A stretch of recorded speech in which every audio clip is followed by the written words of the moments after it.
This is the last lecture on the topic of midlife, and there's not much left to talk about, but it is all related to stuff that we've already discussed.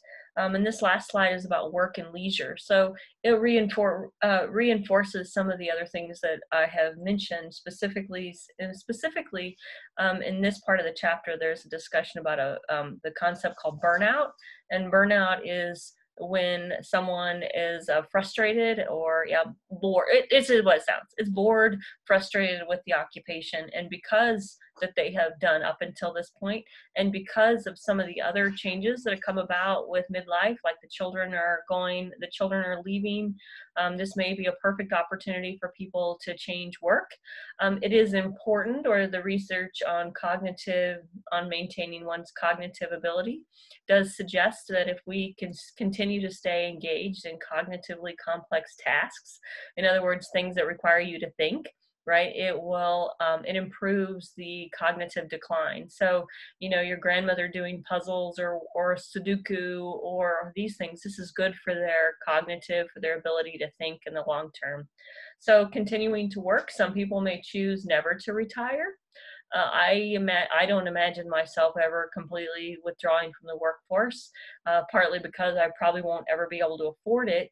And even if I could afford not to work, I don't know that would have enough resources to do the kinds of activities that would require money, right? Like travel and try new things. So might as well stay engaged in work, right? I mean, if you can't drop out and travel the world and scuba dive and all of those kinds of things. Anyway, so as I suggested before, that becoming unemployed during midlife can be really traumatic, because when your identity is attached to that.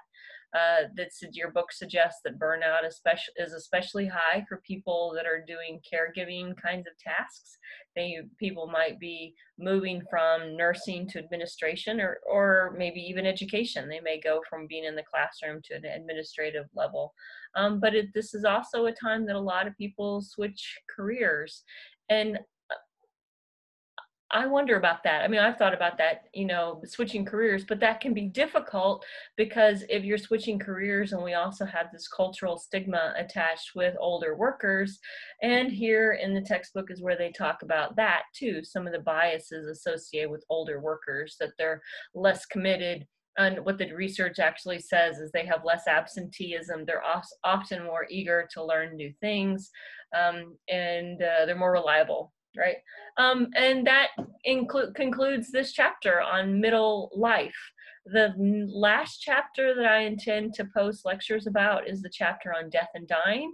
And after I get all those materials up, then you'll have everything you need to wrap out your semester. Thanks again for listening. Have a good day.